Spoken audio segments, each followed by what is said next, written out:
साधारण मानव का स्वभाव है कि अच्छा कार्य तो वह खुद करता है, वहाँ कर्ता भाव आ जाता है, और बुरा कार्य जब परमात्मा या विधाता के ऊपर थोप देता है, डाल देता है। ये गलत बात है। कर्ता भाव पैदा नहीं होना चाहिए। मूढ़ जीव अपने आप को कर्ता मान लेता है। संसारी माया जाल में फंसने का मूल कारण है कि हमारा अहंकार, हम कर्ता हैं। सूरदास जी कहते हैं कि जो अपनो पुरुषार्थ मानत, अति झूठो है सोई, और कीन सब गोपाल की होई। सभी संतों ने यह बात स्वीकार की। कबीर जी कहते हैं कि ना हम किया ना करेंगे, जो किया सो राम। संत भी कहते हैं राम जी की इच्छा, राम जी की इच्छा से यह सब हो गया। अब अपने राम तो जाते हैं, अब तो केवल शब्दों का प्रयोग रह गया, परंतु अंदर से यह भाव प्रकट हो कि हम करता नहीं है, यह सब परमात्मा करा रहे हैं, तो निश्चय कल्याण है। फिर इसी भाव के साथ गुरु पादुका में मन होना चाहिए, लगन होना चाहिए, प्रवृत्ति होनी चाहिए कि हम कुछ नहीं कर रहे, यह सब कुछ गुरुदेव या परमात्मा करा रहे हैं। वे ही हमारे मन बुद्धि को प्रेरित कर रहे हैं। परंतु ध्यान रहे, यदि कोई चोरी करने आ जाए ना, अथवा कोई दुराचार करने को कहे या करे कि यह परमात्मा करा रहे हैं, तो गलत बात है। जिस प्रकार यह पंखा बिजली से चल रहा है, जिस प्रकार यह पंखा बिजली से चल रहा है, यदि इसमें कोई गड़बड़ी हो जाए तो यह खड़खड़ाने लगेगा, आवाज देने लगेगा, जाम हो जाएगा। यह दोष पंखे का है, बिजली का नहीं। उसी प्रकार सही दिशा को कार्य हो रहा है, सही दिशा में तो कार्य हो रहा है, वो परमात्मा की इच्छा से, और गड़बड़ का हमारे कारण। गोस्वामी जी कहते हैं कि गुण तुम्हारे समझे निज दोषा, भूल हमारी है और गुण सब परमात्मा के हैं। कोई सोचे कि दुराचारी व्यक्ति को सजा मिलनी चाहिए क्योंकि वह परमात्मा की इच्छा से कार्य नहीं कर रहा, परंतु किसी को कानून अपने हाथ में नहीं लेना चाहिए। अपराधी को न्यायालय में न्यायाधीश के पास जाना चाहिए, न्यायाधीश का आदेश सभी को मान्य होगा। यह नहीं कि हम अपने ऊपर कानून ले लें। किसी की सजा का निर्धारण हम नहीं कर सकते। जैसे हम गाड़ी में जा रहे हैं, किसी के पास टिकट नहीं है और हम कहें कि चलो उतरो गाड़ी से, तो वह कहेगा कि तुम्हारी गाड़ी है क्या, ये अधिकार किसने दिया। इस स्थिति में यदि टीटी आ जाए और टीटी उतारता है, तुरंत उसको उतरना पड़ता है। टीटी को देखने मात्र से घबराहट आने लगती है। जिसे न्यायाधीश बनाया वही न्याय करेगा। ओम गुरुभ्यो गुरुपादुकाभ्यो ओंकार स्वरूप गुरुदेव को नमस्कार है, और गुरुदेव की चरण पादुका को भी नमस्कार है। यहाँ गुरुभ्यो शब्द का प्रयोग किया जाता है कि संस्कृत भाषा के हिसाब से गुरुभ्यो शब्द बहुत गुरुओं के लिए है, एक से अधिक गुरुओं के लिए, बहुवचन। परंतु हमारे विचार से गुरु एक होता है, गुरु तत्व एक होता है, जिसके अंदर गुरुत्व प्रकट हो गया, जिसके अंदर गुरुत्व प्रकट हो गया है वही गुरु है। जिसके अंदर शिव तत्व प्रकट हो गया है वही गुरु है। पादुका का पूजन क्यों? पादुका का पूजन क्यों? पादुका ही गुरुदेव का भार वहन करती है। जो व्यक्ति किसी का भार वहन करता है ना, संभालता है, वह तो उसे श्रेष्ठ है, उससे वह श्रेष्ठ है। रावण ने सब देवताओं को पराजित कर दिया। यमराज, शनि आदि सब देवता रावण को हाथ जोड़े सभा में खड़े रहते थे।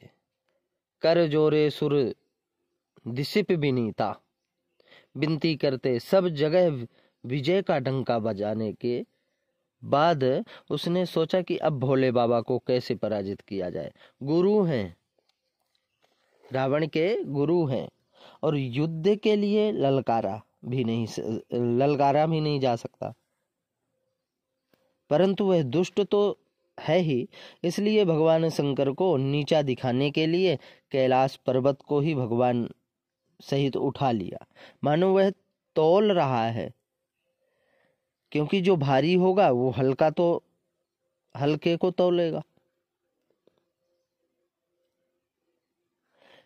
इससे माता पार्वती हिली थोड़ा सा तो परमात्मा की प्रकृति थोड़ी चलायमान हुई, परंतु भगवान शंकर ने पैर का अंगूठा थोड़ा सा दबाया, जिससे रावण की ऐसी दुर्दशा हुई कि वह भयंकर रुदन करने लगा। तब से उसका नाम रावण पड़ा।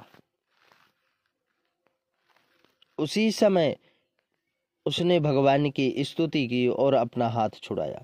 पादुका गुरुदेव के भार को वहन करती है, और भार वहन करने वाला ज्यादा श्रेष्ठ होता है, इसलिए गुरुदेव की पादुका अधिक श्रेष्ठ है। गुरुदेव की पादुका अधिक श्रेष्ठ है। दूसरी बात, जब साधक साधना करता है तब आध्यात्मिक ऊर्जा पैदा होती है, जो हाथ पैर से निःसृत होती है, इसीलिए हाथ से आशीर्वाद दिया जाता है। इसीलिए ऊनी आसन पर बैठ साधना करने का आदेश दिया जाता है। पैरों से ऊर्जा पृथ्वी में समाहित होती है। गुरुदेव की काष्ठ की चरण पादुका उनकी आध्यात्मिक ऊर्जा को भूमि में जाने से रोकती है, पादुका में संचित करती है।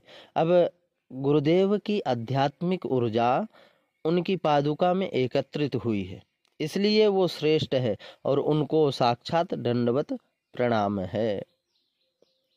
नमः परेभ्यः पर पादुकाभ्यः।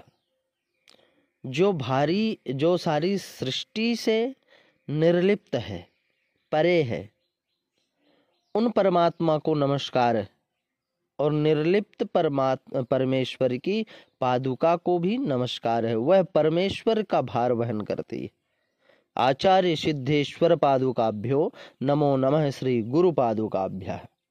आचार्य अर्थात जिस मार्ग पर चलकर उन्होंने परमात्मा की प्राप्ति की, और वो मार्ग अपने अनुयायियों को प्रशस्त किया है, उस मार्ग पर चलकर अनेक महापुरुष परमात्मा तक पहुंचे।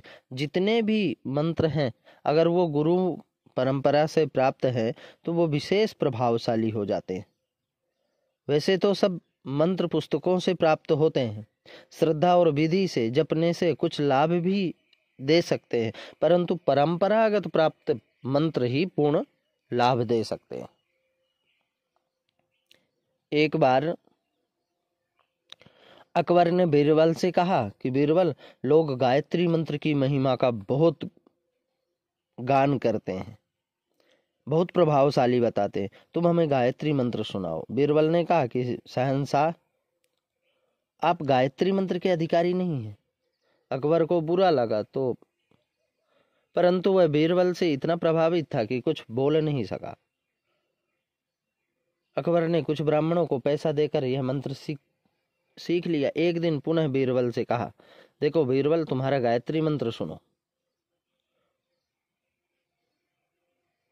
उसने सुनाया। बीरबल ने कहा, हुजूर, यह मंत्र के अक्षर हैं, ये मंत्र नहीं है। मंत्र के अक्षर और मंत्र में बहुत अंतर है।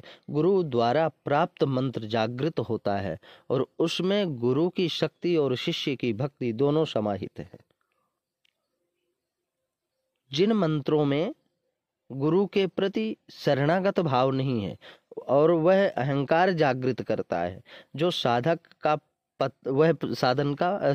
पतन होता है। परंपरागत प्राप्त मंत्र में आकाश में संग्रहित शब्दों की तरंग शक्ति सम्मिलित होती है। युग युग से जपे गए इस मंत्र की शक्ति का रास्ता गुरुदेव कृपा करके खोल देते हैं। इसका कितना लाभ उठाना है यह शिष्य के ऊपर निर्भर है। वही मंत्र अधिक कल्याणकारी होता है।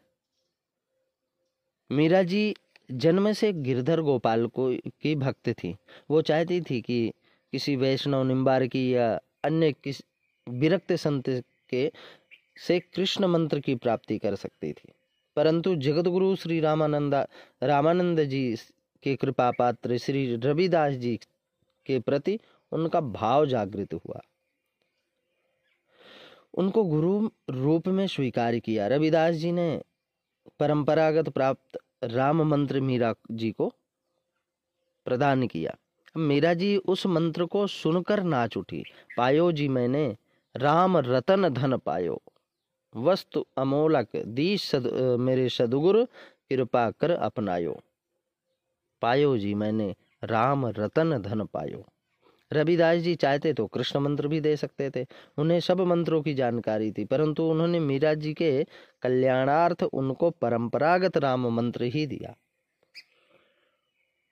तो जितने भी पूर्वाचार्य हो चुके, जो साधना करके सिद्धावस्था प्राप्त कर चुके, उन्होंने मंत्र की पूर्णता है पर अपने इष्ट का साक्षात किया है। हमारे आचार्य जिन्होंने अपने जीवन में परम सत्य का अनुभव किया है, अन्य लोगों को मार्ग प्रशस्त किया है।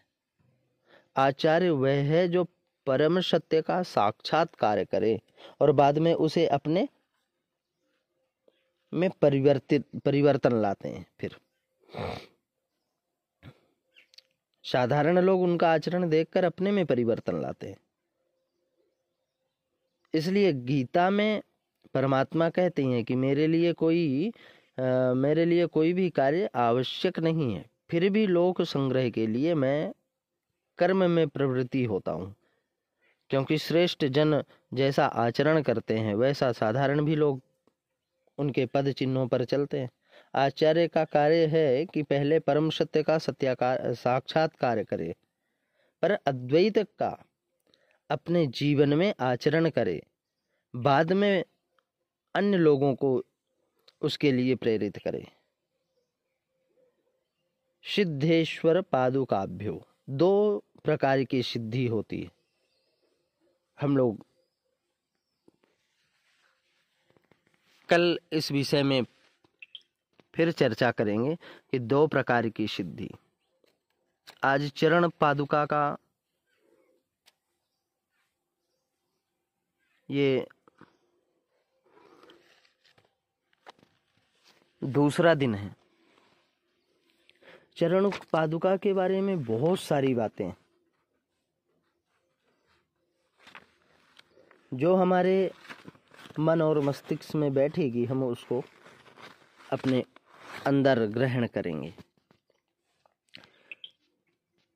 ऐसा नहीं है, इसमें छोड़ने का कोई भाव ही उत्पन्न नहीं होता। गुरु चरण पादुका कहते हैं, गुरुर ब्रह्मा गुरु विष्णु गुरुर्देवो महेश्वरः गुरु साक्षात परब्रह्म तस्मै श्री गुरुवे नमः। तस्मै श्री गुरुवे नमः। हम लोग श्री गुरु पादुका पंचकम में चल रहे हैं। ओम नमो गुरुभ्यो गुरुपादुकाभ्यो नमः परेभ्यः पादुकाभ्यः आचार्य सिद्धेश्वर पादुकाभ्यो नमो नमः श्री गुरुपादुकाभ्यः नमो नमः श्री गुरुपादुकाभ्यः।